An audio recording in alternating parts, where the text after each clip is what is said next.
Welcome to the Haunted Hour, where some celebrations should never happen alone. A birthday is supposed to be a day of joy, laughter, and surprises. But what if the knocks on the door weren't from friends? And what if you were never really alone? Blow out the candles, make a wish, but be careful because something might be wishing for you too. The horror begins now. Story 1. Ian's terrifying 18th birthday.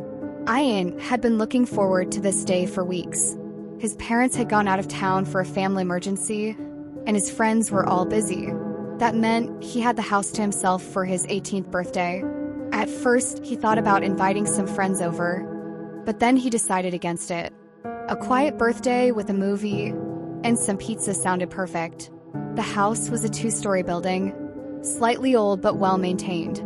It creaked sometimes at night, but Ian was used to it. His parents always told him it was just the wood adjusting to temperature changes. He never thought much of it. At around 7 p.m., the food arrived. Ian set the pizza on the table, grabbed a soda, and dimmed the lights.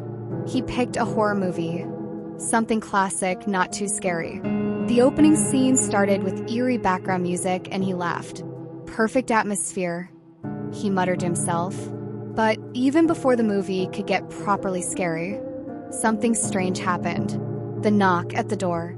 Just as Ian was about to take his first bite, there was a knock at the front door. It was soft but deliberate. He frowned. Who could it be? He wasn't expecting anyone. Slowly, he got up and walked to the door. He peered through the peephole. Nothing. His heart skipped a beat. He unlocked the door and opened it just a little. The chain lock still in place. Nobody was there. A cold breeze rushed in, making the curtains in the living room flutter. Ian stepped back, confused. Maybe it was just the wind, making something knock against the door? Shaking his head, he locked it again and went back to his seat. But just as he sat down, the knocking started again. This time it was louder, and then came the whisper. "Happy birthday, Ian." The voice was barely audible, but it sent shivers down his spine. His stomach tightened. "Who's there?" he called out. No answer. He slowly approached the door again, his fingers trembling as he reached for the handle. But just before he could touch it, bang, the door rattled violently, as if someone was trying to break in. Ian stumbled backward, his breath coming in quick gasps. His mind raced. Should he call someone? The police? His parents? Then, just as suddenly as it started, the banging stopped. Everything went silent. The only sound was the ticking of the clock. Ian gulped and took slow steps back to the couch, his eyes fixed on the door. Something felt horribly wrong. If you have come so far into this story, I'd like you to give a thumbs up. Let's keep a target of 100 likes and subscribe to our channel for more such content. Let's continue. He tried to shake off the fear, turning the volume of the TV up to distract himself. Maybe it was just some kid playing a prank, but then he saw it. From the corner of his eye, a shadow moved down the hallway. Ian's heart nearly stopped. He wasn't alone. He grabbed his phone and turned on the flashlight, pointing it toward the hallway. The light illuminated the narrow space, revealing the slightly open door of his bedroom. He was sure he had closed it. "Ian, stop scaring yourself," he whispered, his own voice shaky. But then, creak, the bedroom door opened wider, inch by inch, as if inviting him in. Ian's breath hitched. His mind screamed at him to run, to get out of the house. But something deep inside told him that if he ran now, it would chase him. Slowly, with his flashlight shaking in his hand, he stepped forward. Each step felt heavier than the last. The air grew colder. His heart pounded like a drum. As he reached the bedroom door, he hesitated. The room was completely dark. If something was inside, he wouldn't be able to see it. Summoning every ounce of courage, he reached inside and flipped the light switch. Nothing. The room was empty. A shaky laugh escaped his lips. Maybe he had imagined it. Then, he noticed something. His closet door was slightly open. Ian's stomach twisted. He never left his closet open. A terrible feeling settled over him. He stepped closer, each movement slow and hesitant. The door creaked slightly as he pulled it open. At first, all he saw were his clothes hanging neatly. Then his phone flashlight flickered, and for a split second, the light illuminated a face. A woman, pale, hollow-eyed, grinning, right behind his clothes. Ian screamed and stumbled backward, his phone dropping to the floor. When he scrambled to pick it up and flash the light back, the closet was empty. The woman was gone. The voices and the birthday song. Ian rushed out of the bedroom, slamming the door shut behind him. His breathing was ragged. He had to get out of the house. He grabbed his keys, but as he reached the front door, the TV turned off. And then he heard it, the birthday song. It was playing from the kitchen, soft and slow, as if someone was whispering it. Happy birthday to you. Ian's blood ran cold. Happy birthday to you. It was getting closer. Happy birthday, dear Ian. Ian turned around and saw the cake. It wasn't his. Sitting on the dining table was a completely different cake, dark red, with 18 candles flickering on top. But the worst part, there was a name written in blood red icing. It didn't say Ian. It said for you. Ian sat frozen in the corner of the living room, his breath shallow and uneven. The flickering candles on the mysterious cake cast eerie shadows across the walls. He clutched his phone, but the screen was dead. No signal, no light, nothing. The house felt alive, its creaks and groans now resembling whispers. The clock on the wall ticked louder than ever, each second dragging him closer to midnight. Ian's eyes darted to the cake. The candles were burning unnaturally slow, their flames dancing as if mocking him. 11:59 p.m. Suddenly, the air grew thick with an oppressive chill. The faint sound of footsteps echoed from the hallway upstairs. They weren't hurried. They were deliberate, each step heavier than the last. Ian's mind raced. Was it the woman from the closet? Was she back? He mustered enough courage to stand, his legs trembling beneath him. He grabbed a kitchen knife from the counter, his only weapon, and positioned himself near the front door. His plan was simple. As soon as he heard anything close enough, he'd make a break for it. But then the footsteps stopped. The mirror's secret. Ian's eyes darted toward the large mirror in the hallway leading to the stairs. Something about it felt wrong. The reflection didn't match reality. It was subtle at first, but then he noticed it. In the mirror, a shadow stood at the top of the stairs. It wasn't there in real life. The shadow began descending step by step, its movements synchronized with invisible footsteps in the house. Ian gripped the knife tighter, his knuckles white with fear. "Who are you?" he shouted, his voice cracking. The shadow didn't respond. It reached the bottom of the stairs and stopped directly behind Ian in the reflection. He spun around, slashing wildly at empty air. But there was nothing there. When he turned back to the mirror, the shadow was gone. But now his own reflection was smiling back at him, its grin wide and unnatural. The basement revelation. A sudden crash came from below. The basement door had flung itself open violently. Ian hesitated but realized he couldn't stay frozen forever. Whatever this was wouldn't stop until it had him. He descended into the basement cautiously, each step creaking under his weight. The air grew colder with every step down. The single bulb hanging from the ceiling flickered weakly as he entered. In the middle of the room stood a table covered in dust and cobwebs.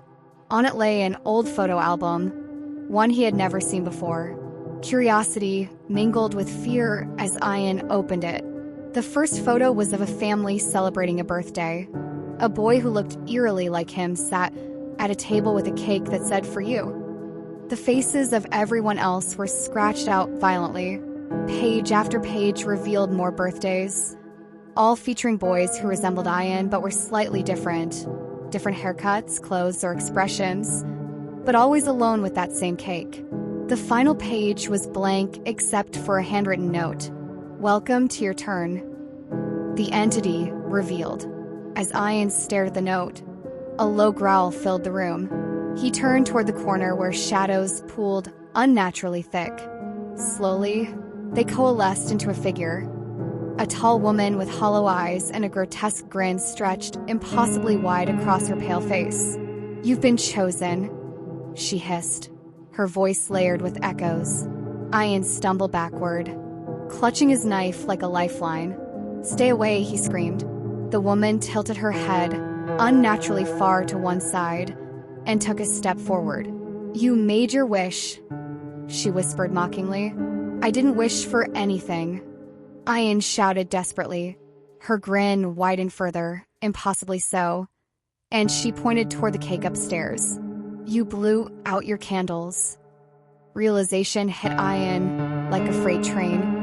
When he had panicked earlier and tried to extinguish those eerie candles on instinct, that had been enough to seal his fate. The final escape. Ian bolted up the stairs with adrenaline fueling his every move. He sprinted toward the front door and yanked at it desperately, but it wouldn't budge.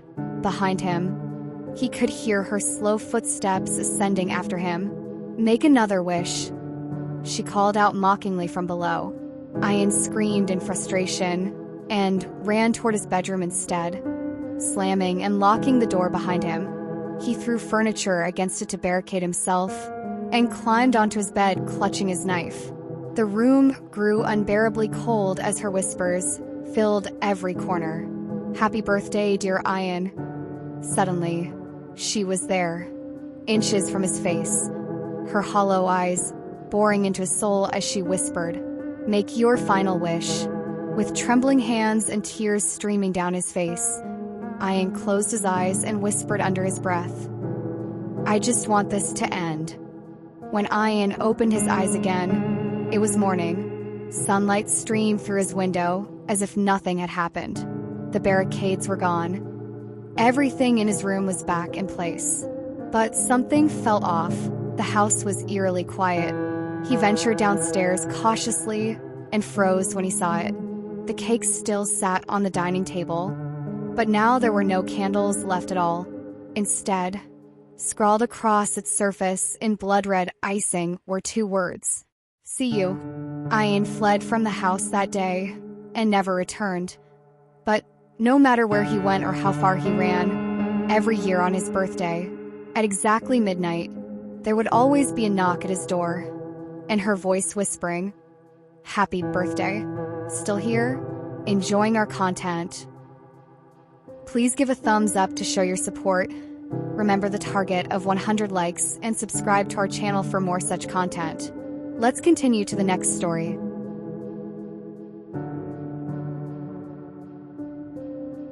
Story 2.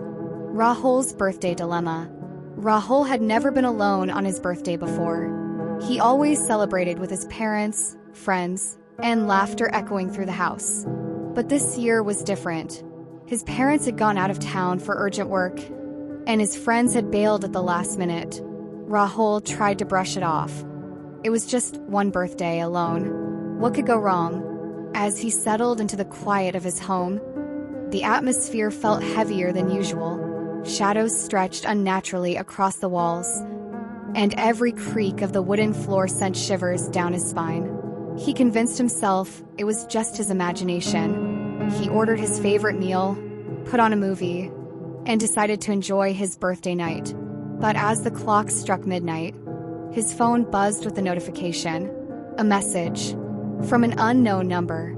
"Happy birthday, Rahul. Don't open the door tonight." The first knock. Rahul frowned at the message. He assumed it was a prank, probably one of his friends trying to spook him. He smirked, typing a response. "Nice try, but I'm not scared." No reply.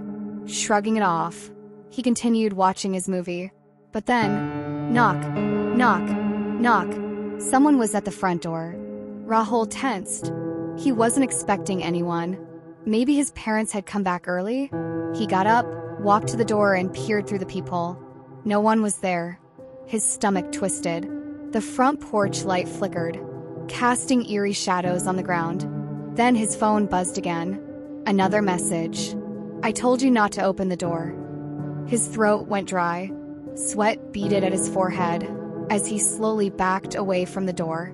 Then, the knocking started again. But this time, it wasn't coming from the front door. It was coming from the back door. The voices in the dark. Rahul's breathing became erratic. He turned toward the back door, gripping his phone tightly. The knocking continued, slow, rhythmic, almost inviting. Tap, tap, tap. His instincts screamed at him to stay put. But curiosity overpowered fear. He tiptoed toward the back door, heart hammering against his ribs. The porch light outside was dim, barely illuminating the backyard. He couldn't see anyone. Then, a whisper, right next to his ear. "Let me in." Rahul spun around. His pulse skyrocketed. No one was there. The room suddenly felt colder, like a winter chill had seeped in through invisible cracks. Then his phone buzzed again. This time, the message was different. "Check your birthday cake." The birthday cake from hell. Rahul turned toward the dining table, where he had placed his cake earlier, untouched. But something was wrong. The cake was not the same. It was no longer the vanilla cake he had ordered. Now it was black. The candles were lit, but the flames burned blue.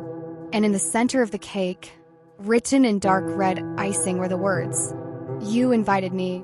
Rahul staggered back, knocking over a chair as panic surged within him. The lights flickered violently and went out. For a moment, there was complete darkness.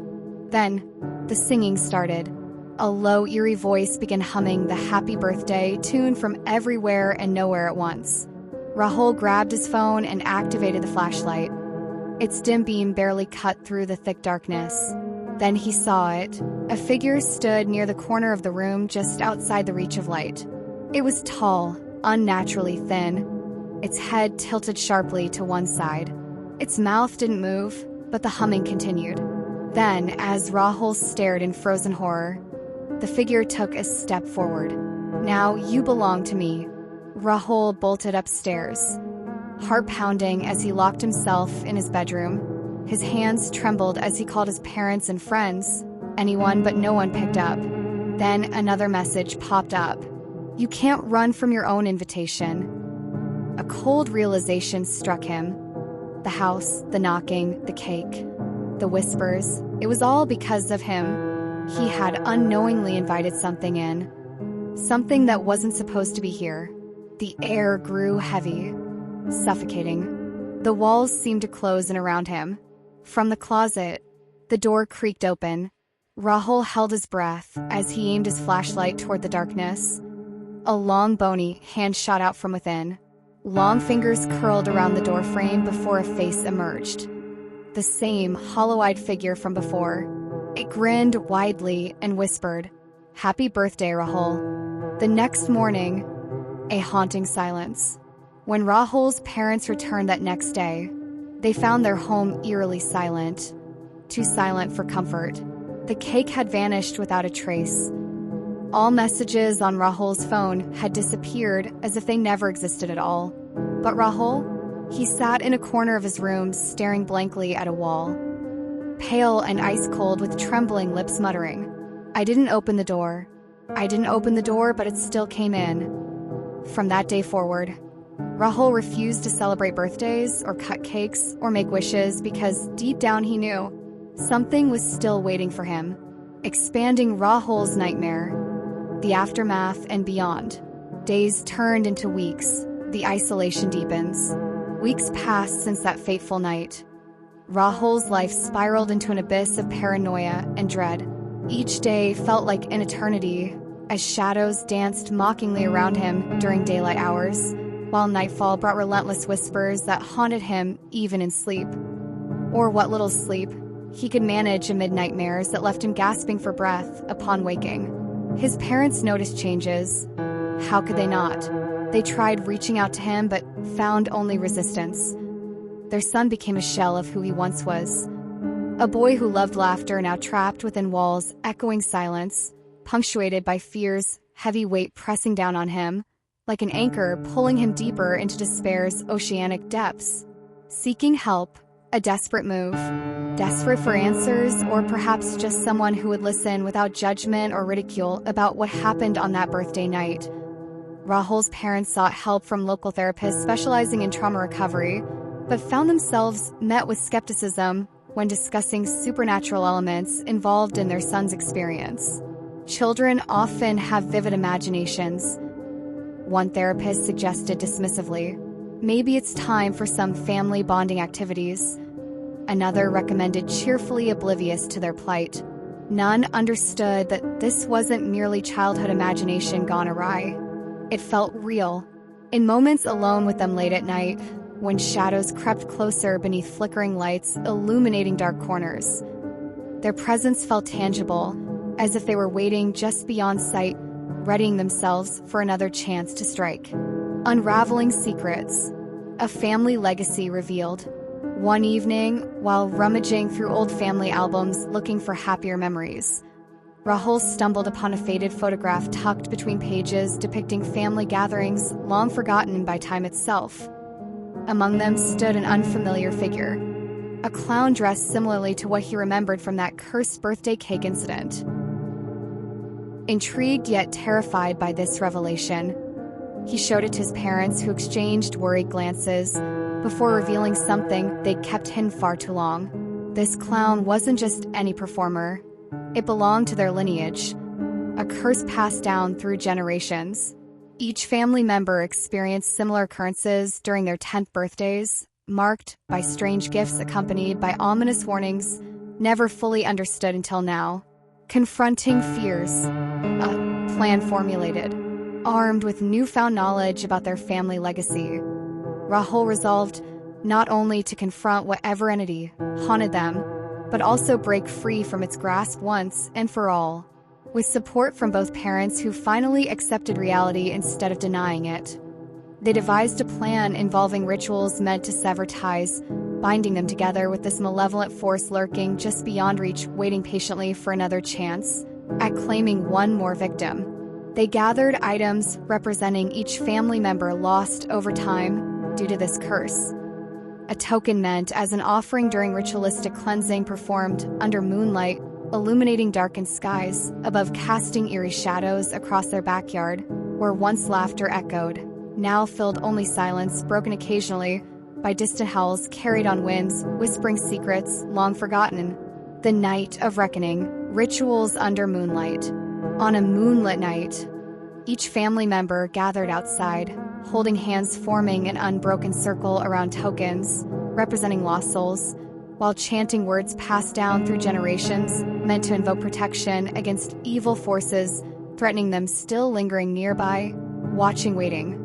As chants rose higher into air thickening around them, a sudden gust swept through, sending chills racing down spines, causing hearts beat faster than ever before.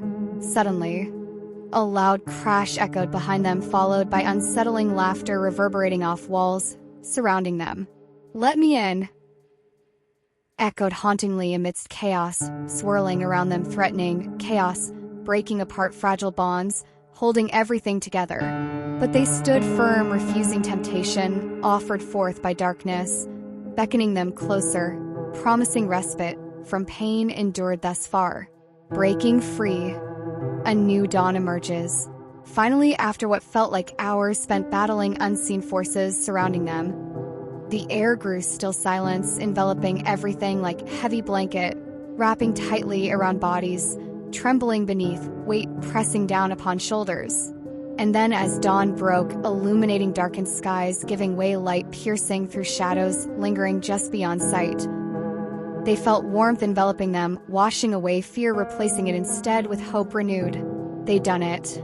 They'd broken free from curse, binding them together, allowing each member reclaim lives stolen away so long ago.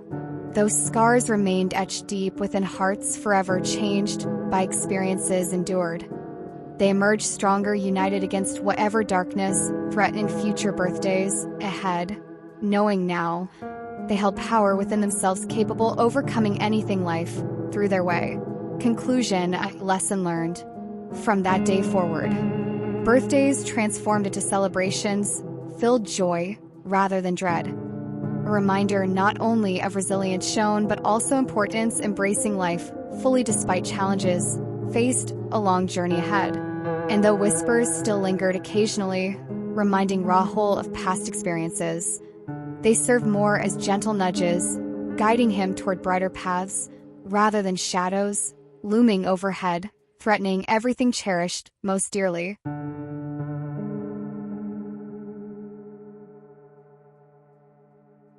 Story 3. Terrifying Ghost on a Birthday. The clock struck midnight, and the house was filled with laughter and the sweet scent of cake. Arian's 21st birthday was in full swing, with his closest friends gathered in his family's old farmhouse. The place was far from the city, surrounded by thick woods, making it the perfect location for a night of fun. Balloons floated lazily against the ceiling, and the dim glow of fairy lights gave the room a cozy feel. Plates of snacks were scattered around, and music played softly in the background. Everyone was enjoying themselves, laughing, chatting, and taking pictures. But amidst the celebration, something felt off. Arian had noticed it earlier. How the air in the house felt strangely heavy, how the lights flickered once in a while, and how the wind outside howled despite the night being completely still. He had brushed it off, blaming the eerie atmosphere on his overactive imagination. But deep inside, a strange uneasiness settled in his chest. As Arian stood near the cake, about to make a wish, the room suddenly fell silent. Not a natural silence, but an unsettling, suffocating stillness. Even the music had stopped. Then the lights flickered. Once, twice, and then, with a loud pop, everything went dark. A few people gasped. Someone cursed under their breath. The only source of light, now, was the faint glow of the candles on the birthday cake. Their flickering flames cast eerie shadows on the walls, stretching unnaturally long, like dark figures creeping toward them. Arian forced a chuckle. Guess the house wants to add some horror vibes to my birthday.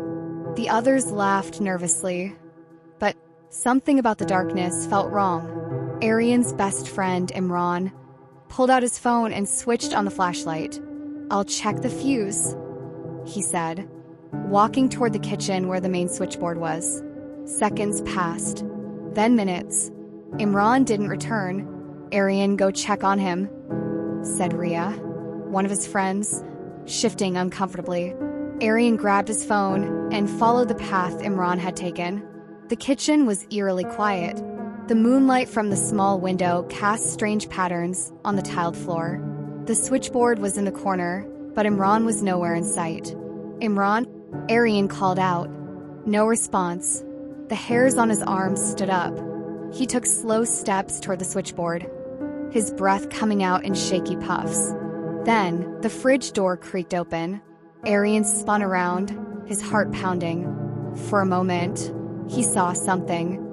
A figure standing just beyond the doorway, tall and distorted, its face obscured by the darkness. The light suddenly came back on. Arian gasped. The figure was gone, but Imran was standing at the doorway now, looking dazed. "What happened?" Arian asked. Imran blinked, as if waking up from a trance. I don't know. I was checking the wires and then... I don't remember." Arian felt cold sweat trickle down his back. Something was very, very wrong. The party tried to return to normal, but the fun had disappeared.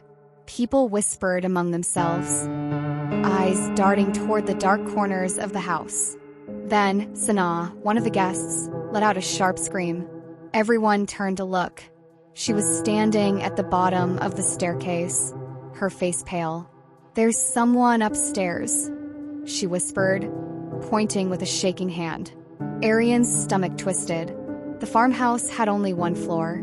There was no upstairs. No way.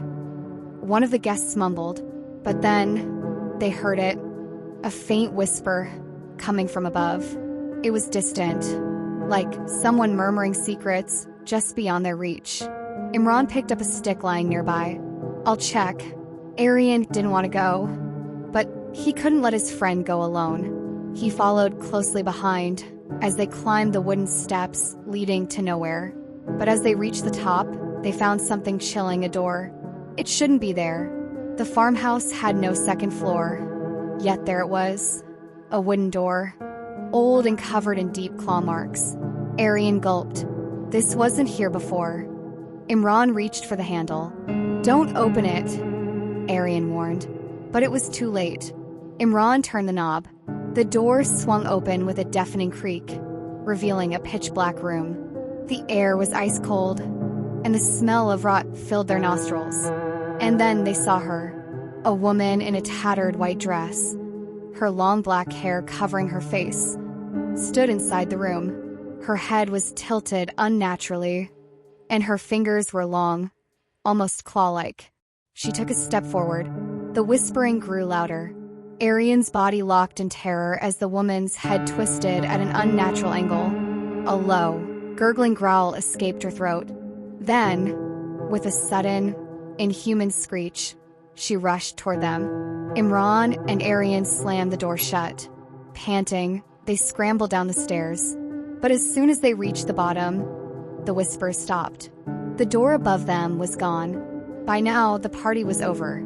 People grabbed their belongings, desperate to leave. But the nightmare wasn't over. As Arian walked toward the main door, a cold hand grabbed his wrist. He turned. It was a woman, the same woman from the room.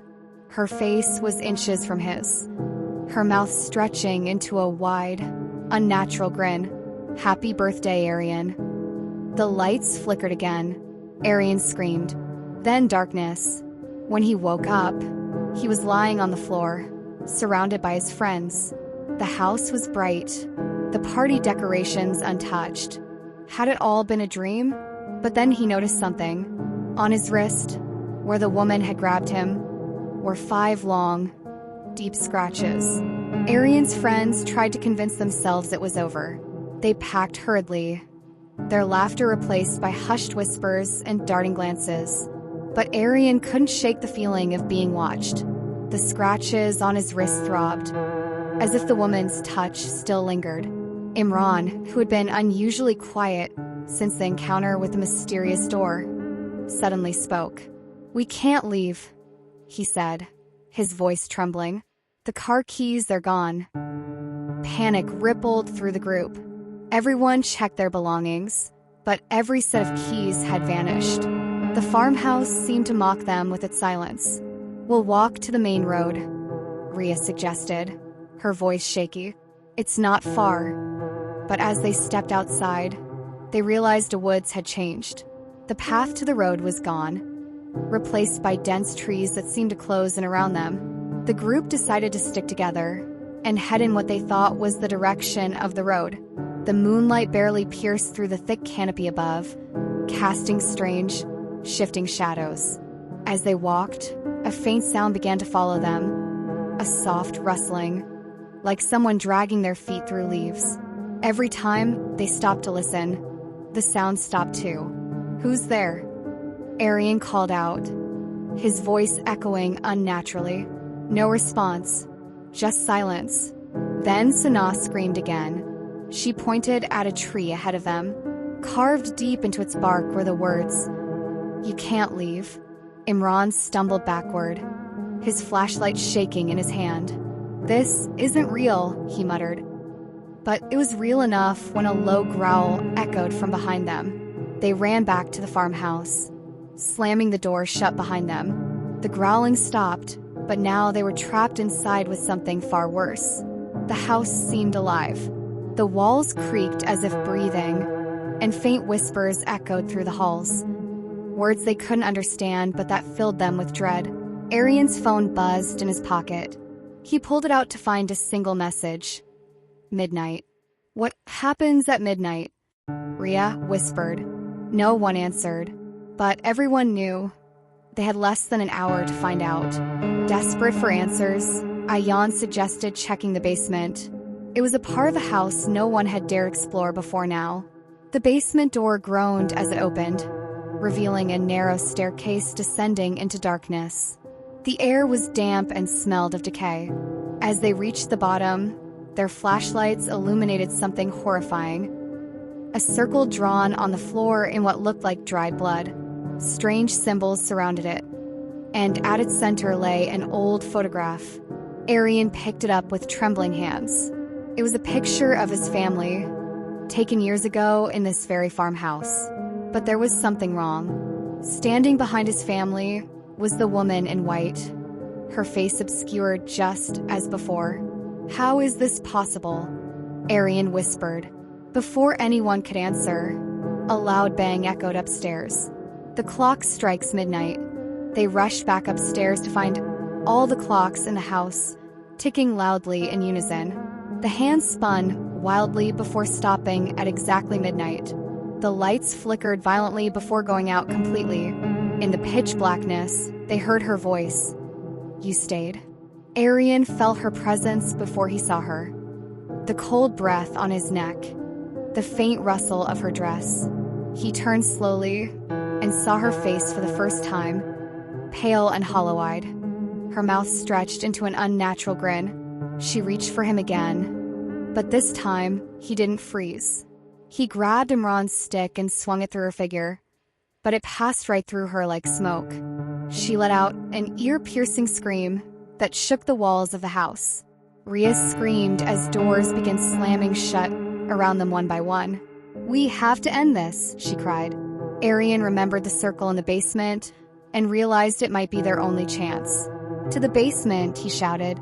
They ran down as objects flew off shelves and shadows darted across their path. Back in the basement, Eerie placed the photograph in the center of the circle and lit it on fire with a match Imran had in his pocket. The flames roared unnaturally high for such a small picture. The house shook violently as if protesting their actions.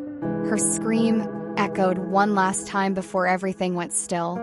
When they woke up hours later, sunlight streamed through the windows of the farmhouse. Everything seemed normal. No scratches on Ayan's wrist. No strange symbols in the basement. Even their car keys were back on the table where they'd left them. But as they drove away from the farmhouse, no one spoke about what had happened. Not until Eerie glanced in his rearview mirror and froze. In the back seat sat the woman, smiling at him through strands of black hair. "See you next year," she whispered again before vanishing into thin air. That was the haunted hour, but some birthdays never end. If you felt the chills, you weren't alone. Like, share, and subscribe for more terrifying stories. And remember, some surprises are better left unopened. Until next time, stay safe.